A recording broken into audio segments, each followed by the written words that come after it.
नमस्कार दोस्तों, मेरा नाम है विशाल। आप सबका स्वागत है स्टॉक बॉक्स के business standard plus economic times plus financial express के एनालिसिस वीडियो में। इस वीडियो में हम डिस्कस करेंगे बिजनेस न्यूज़पेपर्स के सबसे बेस्ट आर्टिकल्स, और यहाँ पे 3 बिजनेस न्यूज़पेपर्स हैं। उसके हर एक उस आर्टिकल को हम डिस्कस करेंगे जो आपके इनकम, आपके खर्चे, आपके इन्वेस्टमेंट्स की वैल्यू, आपके बिजनेस और जॉब प्रोस्पेक्ट्स, इन 5 फैक्टर्स को जो भी चीज इंपैक्ट करती है वो यहाँ पे डिस्कस होगा और उस आर्टिकल का यहाँ पे एनालिसिस होगा। तो अगर ऐसे वीडियोस आप रोज देखना चाहते हो तो रोज इस चैनल पे आप देख सकते हो। आप इस चैनल को भी सब्सक्राइब कर लो एंड इस वीडियो को भी लाइक कर दीजिए अगर आपको ये वीडियो पसंद आती है तो शुरुआत करूंगा मैं आज के एक ओवरव्यू से। कौन कौन से आर्टिकल्स आज हम डिस्कस करने वाले हैं। सबसे पहले वर्ल्ड बैंक, अगर आप देखिए इनकी रिपोर्ट आई है FY 26 और 27 के लिए, और इनका कहना है कि India fastest growing large economy रहने वाला है। 8 पे कमीशन ये फॉर्म होने वाला है और करीब यहाँ 11.5 मिलियन लोगों को बेनिफिट होगा। जितने भी गवर्नमेंट एम्प्लॉयज है तो उनके लिए तो बहुत बढ़िया खबर है कि 8 पे कमीशन यहाँ पे आ रहा है, और देखेंगे कि कितना यहाँ पे सैलरी और पे इंक्रीज हो सकती है। कैपिटल गेन्स बजट में, क्या कैपिटल गेन्स में इस बार फिर से चेंजेस आ सकते हैं? क्योंकि लोग बड़े परेशान हैं इस चीज से। पहले कैपिटल गेन बिल्कुल जीरो हुआ करता था, उसके बाद 10% हो गया 2018 में, और फिर 12.5% हो गया। अब इनका कहा जा रहा है कि ये धीरे धीरे 15 तक इसे लेकर जाएंगे और एक दिन 20-25 भी कर देंगे। Agri and processed food exports grow over 11% to 17.77 billion. जितने भी एग्री और प्रोसेस्ड फूड एक्सपोर्ट्स हैं, यहाँ पे इस सेक्टर में काफी बढ़िया ग्रोथ देखने को मिली। एक्सपोर्ट्स में करीब करीब 11% की ग्रोथ। यहाँ हम एक्सप्लेन करेंगे कि एमएसएमई सेक्टर को, एमएसएमई सेक्टर क्या होता है, micro small and medium enterprises को क्या परेशानी हो रही है कि ये इस टाइम पे मतलब ग्रो नहीं कर पा रहा है इस तरीके से जिस तरीके से कर सकता है इंडिया में। रिलायंस देश की सबसे बड़ी लिस्टेड कंपनी है ये, एंड इनका नेट प्रॉफिट इस बार सारे एक्सपेक्टेशंस को बीट कर चुका है, सारे एस्टिमेट्स को बीट कर चुका है। 12% का जंप आया प्रॉफिट में, और रेवेन्यू भी 7% ऊपर है एक्सपेक्टेशंस को। बहुत ही बड़े मार्जिन से इन्होंने यहाँ पे बीट कर दिया।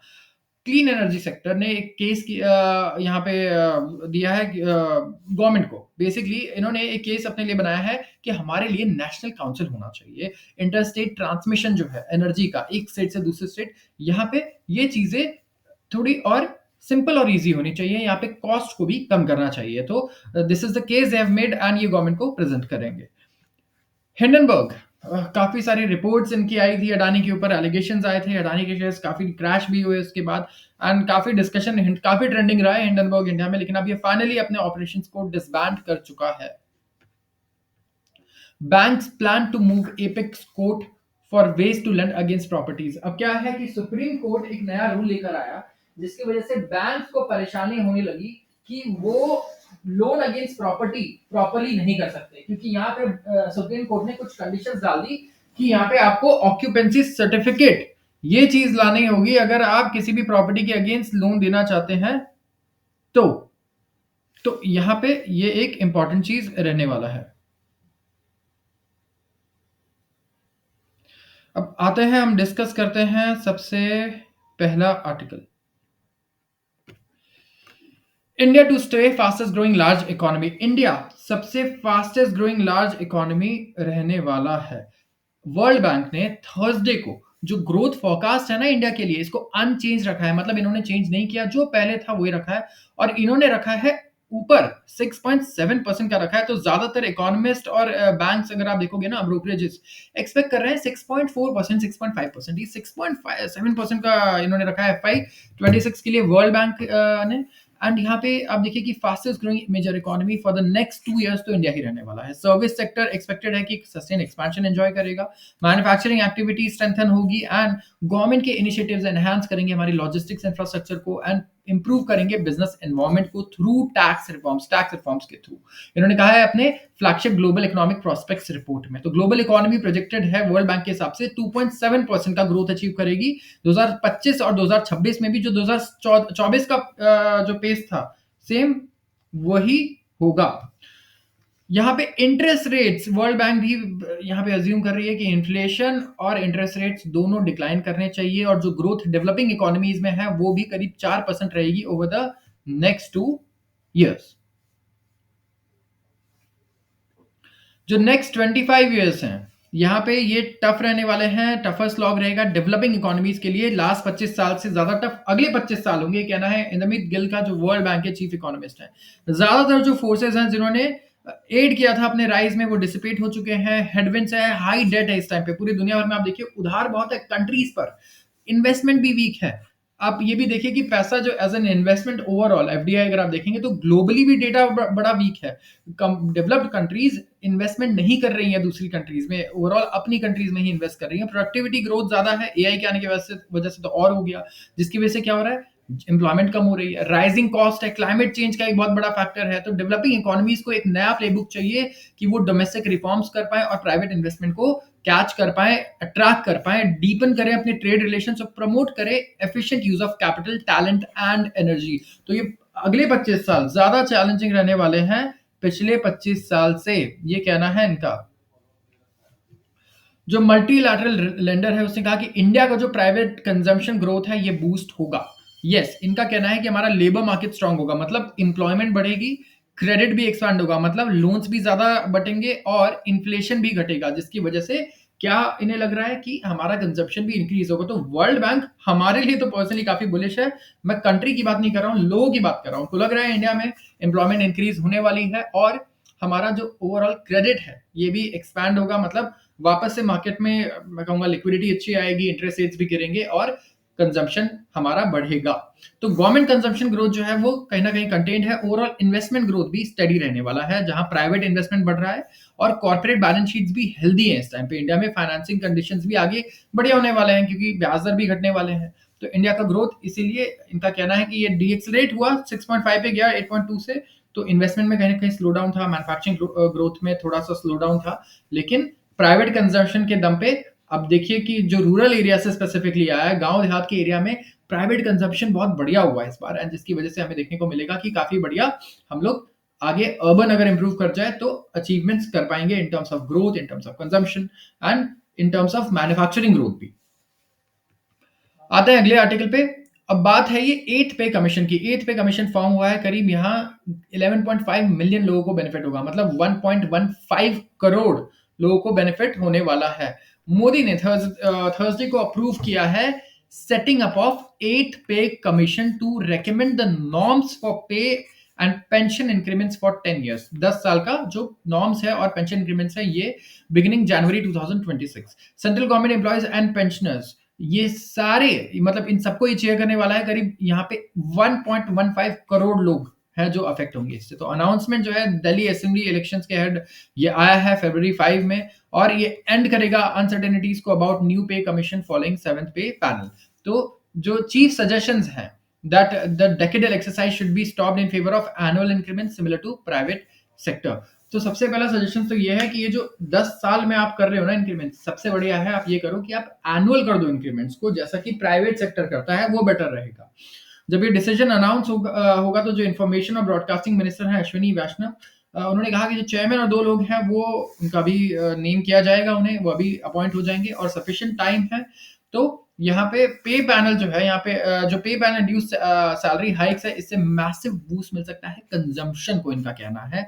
जिनकी रिकमेंडेशन है ये ह्यूज बर्डन डालेगा ना कि सिर्फ सेंट्रल पे, स्टेट गवर्नमेंट्स पे भी। और पीएसयूज एंड सेंट्रल यूनिवर्सिटीज हैं जो टिपिकली अंडरटेक करती हैं पे रिविजन। 7th जो सीपीसी था ये इंप्लीमेंट हुआ था जनवरी 1 2016 में, और यहाँ पे 23.55% का राइज था एवरेज पे में, salary and allowances central government employees के, एंड सिमिलर इंक्रीमेंट थी पेंशन में। एडिशनल पे आउट है estimated to be at 1.02 lakh crore 2017 में, या फिर 0.65% ऑफ जीडीपी हमारा लगा था यहाँ पे, जिसकी वजह से गवर्नमेंट को फिस्कल डेफिसिट कम करने में काफी दिक्कत हुई थी, परेशानी हुई थी 3.9% से 3.5% लाने में 2017 में। तो सेंटर का जो पे पेंशन बिल है ये एस्टिमेटेड है 4.64 लाख करोड़ होगा, और 9.6% of total budget size of 48.2 lakh crore FY25 में। तो करीब 10% जो बजट है हमारा ये सैलरीज में जाएगा एम्प्लॉयज के। तो स्टीपर हाइक है इमोल्यूमेंट्स में गवर्नमेंट स्टाफ के लिए जो अवार्ड किया गया था 6th पे कमीशन में, जिसमें ओवरऑल सैलरी इंक्रीज 40% हुई थी, जो रिलीज किया गया था first with arrears of 30 months paid over 2 years.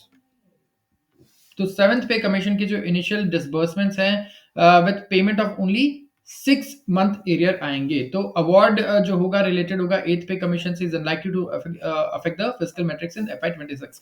तो जो फाइनेंशियल ईयर 2026 है ना, ये इसको तो ज्यादा अफेक्ट नहीं करने वाला, जहां तक हमें लगता है यहाँ पे, क्योंकि ये इम्प्लीमेंट होने वाला है कब से, 1 जनवरी 2026 से। तो यहाँ FY 27 अगर आप देखेंगे तो इसको ये इम्पैक्ट करने वाला है, FY 26 को ये किसी भी तरीके से इम्पैक्ट नहीं कर पाएगा। अगर आप देखेंगे यहाँ पे ओवरऑल 16th फाइनेंस कमीशन जो है ये अवार्ड देगा to for devolution of central taxes grants to states for 5 years beginning FY 27। जो एक्चुअल डिसबर्सल है रिवाइज पे का और पेंशन का स्टार्ट हो सकता है फ्रॉम FY 27। करीब 50 लाख सेंट्रल गवर्नमेंट एम्प्लॉयज हैं इंक्लूडिंग डिफेंस पर्सनल, ये बेनिफिट करेंगे 8th पे पैनल अवार्ड से, and approximately 6.5 million pensioners including defence person ये भी अपटेक देखेंगे अपने पेंशन में। करीब 0.4 मिलियन एम्प्लॉयज हैं कहाँ, दिल्ली में, जो बेनिफिट करेंगे including defence, Delhi government employees. Typically Delhi government employees जो है वो अपनी सैलरी इंक्रीज देखते हैं सेंट्रल पे कमीशन के साथ ही। तो 7th पे पैनल जो है उन्होंने प्रपोज किया है न्यू पे मैट्रिक्स, जहां पे ये रिप्लेस करेंगे एग्जिस्टिंग पे बैंड्स को और ग्रेड पे को, जहां पे मंथली स्टार्टिंग पे इंक्लूसिव ऑफ डीएनएस अलाउंस होगा 18,000 एंड एपेक्स पे ऑफ 2.5 लाख। तो ये कंपैरिजन में अगर आप देखेंगे तो स्टार्टिंग पे 7,000 पर मंथ और हाईएस्ट पे 90,000 था fix including DA which was 119%। तो 8 पे कमीशन जो होगा यहाँ पे फिटमेंट फैक्टर भी होगा account into the account of movement of CPI inflation during the intervening period की। ओवरऑल ऐसा तो नहीं है कि सैलरी रिविजन के बाद हमारा सीपीआई डेटा एकदम से बढ़ जाता है, क्योंकि कंजम्पशन बूस्ट भी हमें देखने को जरूर मिलेगा। तो कहीं ना कहीं यहाँ पे काफी सारी चीजें हैं जो इम्पैक्ट करेगा, बट यस ओवरऑल कंजम्पशन भी मुझे लगता है बढ़ना चाहिए।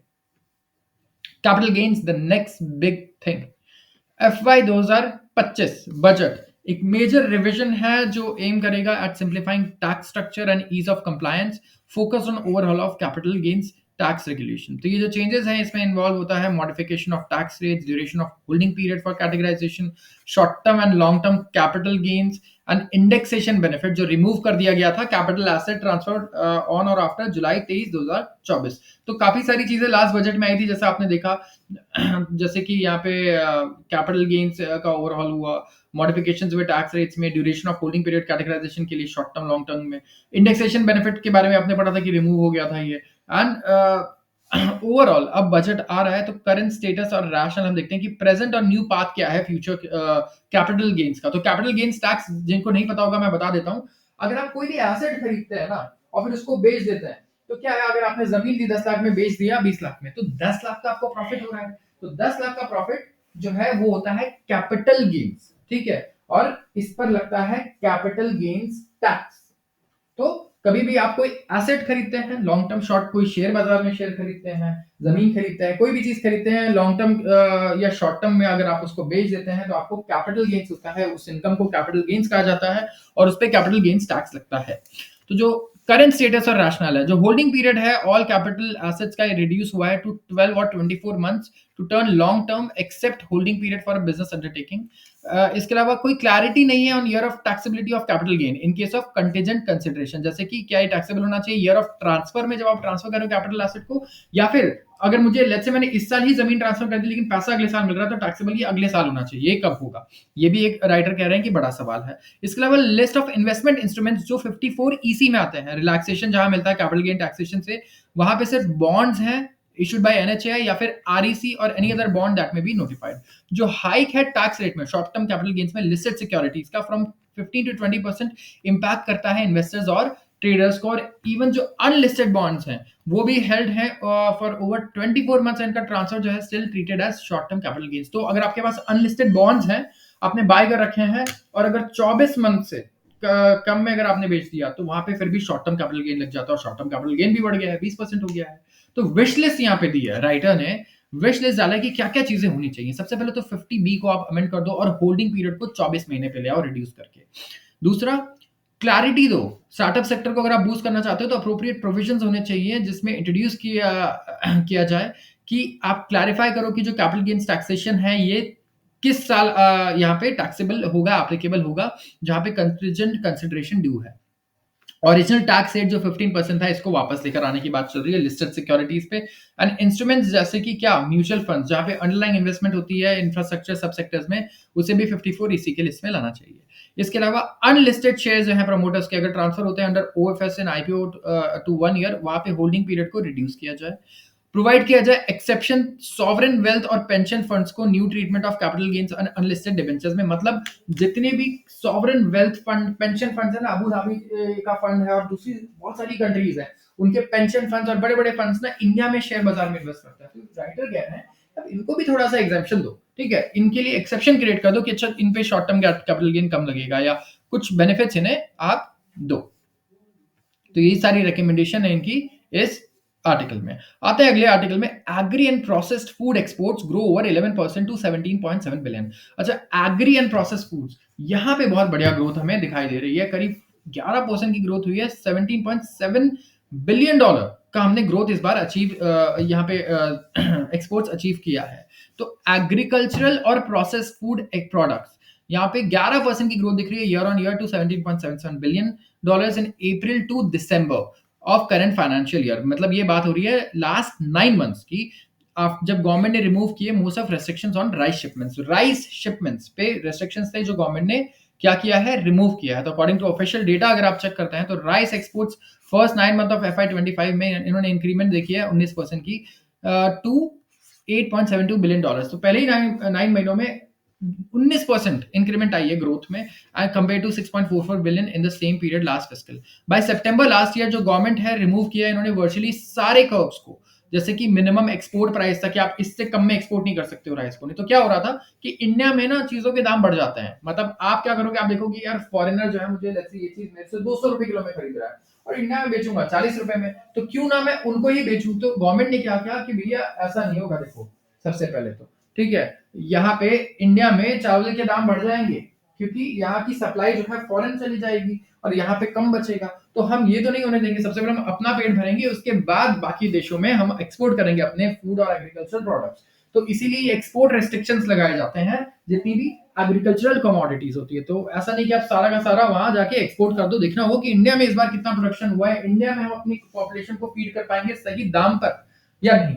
और फूड इन्फ्लेशन भी बहुत प्रॉब्लम क्रिएट कर रहा है हमारे लिए और ये फूड का ही पार्ट है। तो यहाँ पे बहुत जरूरी है कि गवर्नमेंट इसलिए बहुत क्लोजली वॉच करती है कि किस तरीके से हम एक्सपोर्ट को रेगुलेट करें। तो एक्सपोर्ट मार्केट जो है ये एग्रीकल्चर का ये काफी टाइटली रेगुलेटेड रहता है। गवर्नमेंट यहाँ पे रेगुलेट करती है इस मार्केट को अच्छे से, ताकि यहाँ पे प्राइजेस और कंज्यूमर प्राइस इंडेक्स इन सारी चीजों को भी ध्यान में रख के चीजें हो। तो रेगुलेटेड मार्केट्स इस तरीके से गवर्नमेंट इंटरवीन करती है इसमें। तो जो ट्रेडर्स का कहना है कि राइस एक्सपोर्ट्स हैं एंटायर FY25 में 10% का यहाँ ग्रोथ आएगा क्योंकि ग्लोबल डिमांड भी राइस की बहुत अच्छी है। इंडिया ने $10.5 बिलियन के राइस एक्सपोर्ट किए हैं जहां 6.5% का डिक्लाइन रहा क्योंकि रेस्ट्रिक्शंस लग गए थे डोमेस्टिक सप्लाईज को बेटर करने के लिए। तो एक्सपोर्ट टारगेट हमारा कितना है, 5 मिलियन टन का है करंट फिस्कल में। और इंडिया ने आउटपेस किया अपने क्लोजेस्ट कंपटीटर को पाकिस्तान को जो less than 1 million ton annually manage करता है। जो एक्सपोर्ट्स हैं बफेलो मीट के, डेयरी एंड पोल्ट्री प्रोडक्ट्स के, ये बढ़े हैं करीब 10% on year to 3.64 billion during April December compare to 3.3 billion dollars in the same period of FY24। Officials कहा है पास्ट डेकेड में कि there is been a rise in demand for Indian bovine meat across the globe due to its quality and nutrient value. Exports fresh fruits के exports और vegetable के exports भी 5% बढ़े हैं टू 2.65 बिलियन डॉलर्स। एंड जो cereal preparation है ये भी करीब 10% से ग्रो हुआ है। तो agriculture and process food export development authority APEDA, ये देखिए आप APEDA agriculture and processed food export development authority ने टारगेट सेट किया है FY25 के लिए, जिसमें सिर्फ अभी आप देख सकते हैं कि 3 महीने ही बचे हैं और यहाँ पे टारगेट है क्या, 26.56 बिलियन डॉलर्स का, कि हम इतना एक्सपोर्ट करेंगे विदेश। आते हैं एक एक्सप्लेनर आर्टिकल पे, इसमें इन्होंने एक्सप्लेन किया है कि कुछ फैक्टर्स हैं जो हमारे माइक्रो स्मॉल और मीडियम एंटरप्राइजेस, मतलब जो छोटी कंपनीज हैं, इनको ग्रो करने से अभी मतलब इनके फुल्ली जो पोटेंशियल है ग्रोथ का, इसको रियलाइज नहीं होने दे रहे हैं, कहीं ना कहीं रोक रहे हैं। तो क्या है ये हम अभी डिस्कस करेंगे। चैलेंजेस इन एक्सेसिंग फंड, सबसे पहले इन्होंने कहा है चैलेंज क्या है, पैसा। फंड रेज करना इनके लिए इजी नहीं होता। जितने भी माइक्रो स्मॉल और मीडियम एंटरप्राइजेस हैं ये डिफिकल्टीज फेस करते हैं लोन ऑब्टेन करने में कोलैटरल नॉर्म्स हैं, क्योंकि आपको कोलैटरल देना होगा, कुछ सिक्योरिटी देनी होगी। इसके अलावा क्रेडिट हिस्ट्री नहीं है या फिर स्लो अप्रूवल है। तो गवर्नमेंट ने लॉन्च किया है credit guarantee fund trust for MSMEs, जो इनेबल करता है 5 करोड़ तक का कोलैटरल फ्री लोन, एंड यहाँ पे गारंटी कवरेज रहती है 85% की, एंड प्रधानमंत्री मुद्रा योजना है जहाँ पे 20 लाख तक का आपको लोन मिल जाता है, जो अर्लियर 10 लाख था। Emergency credit line guarantee scheme भी है, जहाँ पे इमरजेंसी वर्किंग कैपिटल मिलता है, ट्रेड रिसीवेबल डिस्काउंटिंग सिस्टम मिलता है, किसके लिए? इनवॉइस फाइनेंसिंग के लिए। लेकिन और सपोर्ट की भी जरूरत है यहाँ पर। जो क्रेडिट गारंटी स्कीम है मैन्युफैक्चरिंग के लिए, वो फैसिलिटेट करता है term loan up to 100 crore per applicant, and ये अभी इंप्लीमेंट होना बाकी है। सीजीटी एमएससी लिमिट करता है 10 करोड़ पे, एंड इंप्लीमेंट करता है AI based credit score faster approval के लिए, जिससे फंडिंग एक्सेस और बढ़ सकती है। यहाँ पे फिनटेक और एनबीएफसी दोनों के साथ कोलैबोरेशन किया जा रहा है क्विक लोन के लिए और टैक्स इंसेंटिव्स के लिए फॉर टाइमली रीपेमेंट्स, क्योंकि ये काफी जरूरी भी है। जो dedicated MSME credit rating system है based on GST and bank records, ये रिड्यूस करेगा रिलायंस ऑन कोलैटरल और इंश्योर करेगा रिलायबल फंडिंग। अगला इन्होंने पॉइंट रखा है टेक्नोलॉजी और साइबर सिक्योरिटी। सबसे पहले फंडिंग की बात की तो हमने देखा गवर्नमेंट की क्या-क्या चीजें, रूल्स हैं और क्या-क्या स्कीम्स हैं। अब बात करते हैं टेक्नोलॉजी और साइबर सिक्योरिटी टूल्स के। लिमिटेड अवेयरनेस है और अफोर्डेबिलिटी है, इश्यूज भी हैं, क्योंकि साइबर सिक्योरिटी रिस्क हिंडर करते हैं एमएसएमईज को कि ये डिजिटल टूल्स अडॉप्ट कर पाएं। गवर्नमेंट स्कीम्स जैसे कि digital MSME, cloud computing, automation और production link incentive schemes, tech incentives, ये हेल्प करती हैं, लेकिन जो फर्दर एक्शन है यहाँ पे नीडेड है। Tax benefits and low interest loans tech adoption के लिए ईज कर सकते हैं अफोर्डेबिलिटी को। एमएसएमईज को इंटीग्रेट करना चाहिए affordable cyber security solutions via partnerships with tech firms. तो जो साइबर सिक्योरिटी सर्टिफिकेशन प्रोग्राम है, ये हेल्प कर सकता है ट्रस्ट बिल्ड करने में और कंप्लायंस में। लार्ज कॉर्पोरेशंस जो है इंटीग्रेट कर सकते हैं एमएसएमईज को सिक्योर डिजिटल सप्लाई चेन में, while providing mentorship on best practices. तो स्ट्रेंथनिंग अवेयरनेस यहाँ पे बढ़ाई जाएगी, फाइनेंशियल सपोर्ट दिया जाएगा एंड साइबर सिक्योरिटी अडॉप्शन दिया जाएगा टू एमएसएमईज, ताकि ये और कंपेटिटिव और रेजिलिएंट बन पाए गवर्नमेंट की तरफ से। रिड्यूसिंग कंप्लायंस बर्डन, यस, ये तो सरकार ऐसी चीज है जहां बहुत मदद कर सकती है कि भाई एमएसएमईज को ना बहुत सारे लॉज हैं जहां पे नेविगेट करना पड़ता है, बहुत सारे कंप्लायंसेस हैं, मतलब हालत खराब हो जाती है इसमें हमारी। तो multiple licences, GST regulation, labour law, environmental norms, ये कंप्लायंस को बहुत ज्यादा कॉम्प्लेक्स बना देता है, बहुत टफ हो जाता है, सारा समय इसमें निकल जाता है, आदमी बिजनेस पे कब ध्यान दे। तो गवर्नमेंट यहाँ पे क्या करना चाहिए? गवर्नमेंट को एक सिंगल विंडो क्लियरेंस सिस्टम लाना चाहिए जो इंटीग्रेट करे जीएसटी को, उद्यम रजिस्ट्रेशन को for MSME units, and labour laws and approvals जो है वो रिड्यूस करने चाहिए कंप्लायंस बर्डन को। एआई ड्रिवन टैक्स फाइलिंग और कंप्लायंट टूल्स होने चाहिए ताकि एरर कम हो, डिले भी कम हो। पॉलिसी चेंजेस जो है ये आने चाहिए विद ट्रांजिशन पीरियड, ताकि एमएसएमई जो है इनको समय मिले कि अडॉप्ट कर पाए। ऐसा नहीं कि कोई नई पॉलिसी आई और वो 1 महीने बाद ही एप्लीकेबल है। 1 महीने में आप कैसे चेंज करो सारे अपने काम के तरीके को, राइट? तो export documentation and trademark approvals जो है इन्हें भी फर्दर डिजिटाइज करना चाहिए एंड फास्ट ट्रैक करना चाहिए through dedicated MSME help desk. CII provide कर रहा है legal advisory support and training to help MSMEs navigate compliance. Large companies mentor कर सकती है एमएसएमईज को और इंटीग्रेट कर सकती है इनको into structured supply chains. Fintech firms develop करेंगे affordable digital solutions to ease tax filings and documentation and simplify करेंगे पॉलिसीज को, leveraging digital tools and offering industry mentorship for compliance burden on MSMEs can be reduced. तो ये और ज्यादा competitive हो जाएंगे। दूसरा एक क्या चीज बताया इन्होंने? Skilled workforce. एमएसएमईज को ये भी नहीं मिलता, काफी मुश्किल से इन्हें स्किल्ड वर्क प्रोफेशनल्स मिलते हैं इंजीनियरिंग, डिजाइन, मार्केटिंग और डिजिटल स्किल्स में।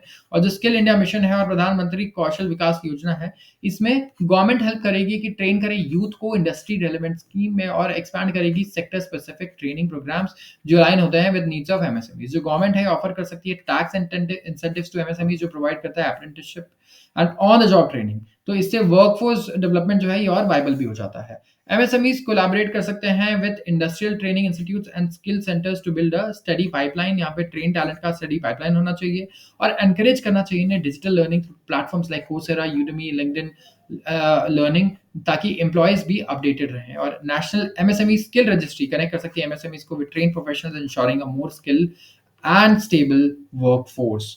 मार्केट एक्सेस एंड एक्सपोर्ट्स, और आखिरकार बात हो रही है मार्केट एक्सेस और एक्सपोर्ट्स की। एमएसएमई स्ट्रगल करते हैं लिमिट, क्योंकि इनकी ब्रांडिंग अच्छी नहीं है, लेट्स से मार्केटिंग बढ़िया नहीं है, या फिर जो ग्लोबल मार्केट एक्सेस है वो नहीं है इनके पास। तो one district one product scheme promote करता है यूनिक एमएसएमई प्रोडक्ट्स को, जैसे प्लेटफॉर्म्स जैसे open network for digital, ONDC जिसे हम बोलते हैं, open network for digital commerce. इसको एक्सपैंड करना चाहिए कि एमएसएमईज इससे वाइडर ऑडियंस और मार्केट पे रीच कर पाएं, और ये फैसिलिटेट करे एक्सपोर्ट बाय एमएसएमईज। जो मार्केट डेवलपमेंट असिस्टेंस स्कीम है, इसे प्रोवाइड करना चाहिए financial aid for international shows and custom procedures should be further digitized to speed up documentation and clearances. तो MSMEs जो है इनके पास एक्सेस होना चाहिए कि सब्सिडाइज फ्रेट रेट्स ये दे सकें, डेडिकेटेड एक्सपोर्ट हब्स हो ताकि इनका लॉजिस्टिक कॉस्ट भी कम आए, एंड पार्टनरशिप होनी चाहिए बड़े ई कॉमर्स मेजर्स के साथ जैसे कि अमेजन ग्लोबल सेलिंग, अलीबाबा। तो ये इंटरनेशनल मार्केट्स को ना डायरेक्टली टैप कर लेंगे। आते हैं अगले आर्टिकल पे। रिलायंस नेट प्रॉफिट ये जंप कर चुका है 12%, सारे एस्टिमेट्स को बीट कर चुका है। इंडिया की सबसे बड़ी लिस्टिंग कंपनी है Reliance industries limited, and expectations तो बड़ी कम थी। मैंने डिस्कस भी किया था कुछ दिन पहले, शायद कुछ हफ्ते पहले शायद डिस्कस किया था मैंने किसी आर्टिकल में कि इंडिया की जो सबसे बड़ी कंपनी है बाय मार्केट कैपिटलाइजेशन, इन्होंने रिपोर्ट किया है 11.9% इंक्रीज कंसोलिडेटेड नेट प्रॉफिट में इन दिसंबर क्वार्टर। कंसोलिडेटेड नेट प्रॉफिट क्या होता है? नेट प्रॉफिट तो समझ में आ गया, फायदा है, लेकिन आप समझ लो कि आपकी 10 कंपनीज है तो दो टाइप के प्रॉफिट्स होंगे 10 कंपनीज में। लेट्स से एक हो गया रिलायंस जियो, तो जियो का जो प्रॉफिट है उसमें लिखा होगा एक तो स्टैंड अलोन प्रॉफिट और एक होगा कंसोलिडेटेड प्रॉफिट। तो स्टैंड अलोन प्रॉफिट क्या होता है किसी भी कंपनी का, मतलब वो सिर्फ उसी कंपनी का है, ठीक है, स्पेसिफिक वन यूनिट जो कंपनी है वो, जैसे जियो। लेकिन कंसोलिडेटेड क्या है?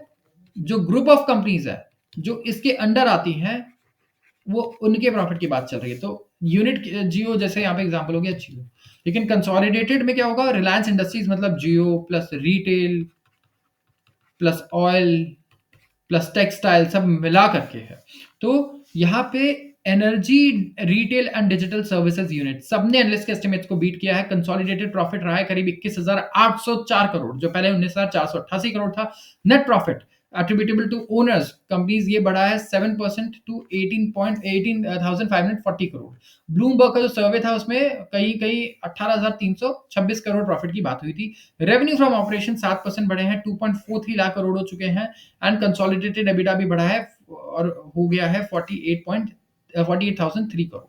तो ओवरऑल इंडिया की सबसे बड़ी कंपनी है एंड मार्केट कैप के हिसाब से, एंड इतना ग्रोथ अगर ये कर रही है तो इसका मतलब कहीं ना कहीं की इकोनॉमी में भी काफी अच्छा हमें रिवर्सल देखने को मिल सकता है। जो डिलीवरी है रिकॉर्ड एबिटा की एंड प्रॉफिट आफ्टर टैक्स की एट कंसोलिडेटेड लेवल, ये is a treatment testament to this. And stock भी इनका 1.31% ऊपर था बीएसई पर अगर आप देखेंगे थर्सडे को, और रिलायंस जो है मार्केट आज के बाद हमेशा रिजल्ट्स लेकर आती है और इस बार भी वैसा ही रहा। तो इनका जो न्यू कंज्यूमर बिजनेस है ना ये अकाउंट करता है for 52% of our segment EBITDA. इनके सीएफओ का कहना है वी श्रीकांत का अर्ली अर्निंग्स कॉल में। आते हैं अगले आर्टिकल पे। क्लीन एनर्जी सेक्टर एक केस बना रहा है गवर्नमेंट को प्रेजेंट करने के लिए कि आप नेशनल काउंसिल लेकर आओ। नेशनल काउंसिल क्यों चाहिए भाई? जितनी भी renewable sector renewable energy sector है ना, इस पूरी इंडस्ट्री ने एक यहाँ पे केस क्रिएट किया है नेशनल रिन्यूएबल काउंसिल के लिए, जहाँ पे वेवर हो, मतलब टैक्सेस और टैरिफ्स हटा दिए जाएं जो चार्जेस लगते हैं इंटर स्टेट ट्रांसमिशन सिस्टम पे। जब आप इंटर स्टेट ट्रांसमिशन करते हैं एनर्जी का, तो one of the key challenges India के जो ग्रीन ट्रांजिशन एनर्जी ट्रांजिशन है उसमें ये फेस करता है वो है टारगेट ऑफ 500 गीगावाट कैपेसिटी 2030 तक। 500 गीगावाट का जो कैपेसिटी है, it is not going to be easy. And यहाँ पे इंटरस्टेट जो कोऑपरेशन है एज प्रोजेक्ट्स, ये हमेशा रोड ब्लॉक बन जाता है बहुत बड़ा, जैसे कि लैंड एक्विजिशन करना, लैंड खरीदना, लॉजिस्टिकल हर्डल्स पावर ट्रांसमिशन में, ये सारे हमें देखने को मिलते हैं। तो among it's pre budget demands, जो प्री बजट डिमांड्स रहे हैं उसमें ग्रीन एनर्जी सेक्टर चाहता है कि गवर्नमेंट यहाँ पे एस्टैब्लिश करे एक सेंट्रल बॉडी जो हेल्प करे रिसॉल्व करने में state matters. Inter estate business करने में ना बड़ी दिक्कत हो जाती है एनर्जी सेक्टर को, एक स्टेट से दूसरे स्टेट जाने में चार्जेस लग रहे हैं, टैक्सेस लग रहे हैं, लैंड एलोकेशन में दिक्कत हो रही है, तरह तरह के प्रॉब्लम्स हैं। तो इसके लिए एक सेंट्रल, इनका कहना है कि बॉडी होनी चाहिए जहां से ये सारे मामले को सुलझा दिया जाए। नेशनल रिन्यूएबल काउंसिल जो है सेंट्रल बॉडी रिजॉल्व कर सकती है इंटरस्टेट चैलेंजेस, फास्ट ट्रैक कर सकती है लैंड एलोकेशन, ड्राइव कर सकती है large scale energy storage deployment. जो इंडस्ट्री ये चाहता है कि आईएसटीएस चार्जेस भी हट जाए, interstate charges renewable energy projects के लिए, और ये एक्सटेंड हो जाए beyond current deadline of June में ये एक्सपायर हो रहा है तो यहाँ से आगे एक्सटेंड हो जाना चाहिए। जो ग्रोथ है इलेक्ट्रिसिटी डिमांड में and rising share of renewables में, ये पुट करता है फोकस को on development of energy storage capacities and measure करता है to fast track the development of battery storage and pumped hydro storage projects remain important. तो ये जो स्टोरेज सॉल्यूशंस इनको और वायबल बनाने के लिए ग्रीन एनर्जी सेक्टर एडवोकेट कर रहा है for cutting GST. Battery energy storage system पर जीएसटी नहीं होना चाहिए, कट होना चाहिए। रिन्यूएबल एनर्जी काफी इंपॉर्टेंट रोल प्ले करेगा इंडिया में। आप सब लोग जानते हैं कि हमारे क्लाइमेट चेंज गोल्स भी है और रिन्यूएबल एनर्जी पे हम फोकस भी कर रहे हैं। India net zero target achieve करना चाहता है 2070 तक, एंड हाफ करना चाहता है कार्बन एमिशंस को अपने। यहाँ पे फोकस रहेगा सोलर, विंड, ग्रीन हाइड्रोजन पर एंड एनर्जी स्टोरेज पर। जो सेक्टर है एम कर रहा है for energy security, reliability, affordability, sustainability. तो सिक्योरिटी चाहिए, रिलायबिलिटी चाहिए, अफोर्डेबल भी हो, सस्टेनेबल भी हो, और नेट ज़ीरो गोल्स हमारे हम अचीव कर पाएँ। और इसके लिए हमें इन्वेस्टमेंट्स भी अट्रैक्ट करने होंगे, बिना इन्वेस्टमेंट्स के तो कुछ काम नहीं होने वाला। तो रिन्यूएबल एनर्जी इंस्टॉलेशंस है करीब 28 गीगावाट ऑनगोइंग फाइनेंशियल ईयर में, और अपकमिंग प्रोजेक्ट्स ये फर्म रहने वाले हैं, डिस्पैचेबल हैं, एंड इन्हें हम बोलते हैं एफडीआरई प्रोजेक्ट्स। तो आज के लिए बस इतना ही। अगर आपको वीडियो अच्छी लगे तो ज़रूर इस वीडियो को लाइक कर लीजिए एंड चैनल को भी सब्सक्राइब कर लीजिएगा। अगर आप ऐसी वीडियोज़ को रोज़ देखना चाहते हैं। आप सबका बहुत-बहुत धन्यवाद।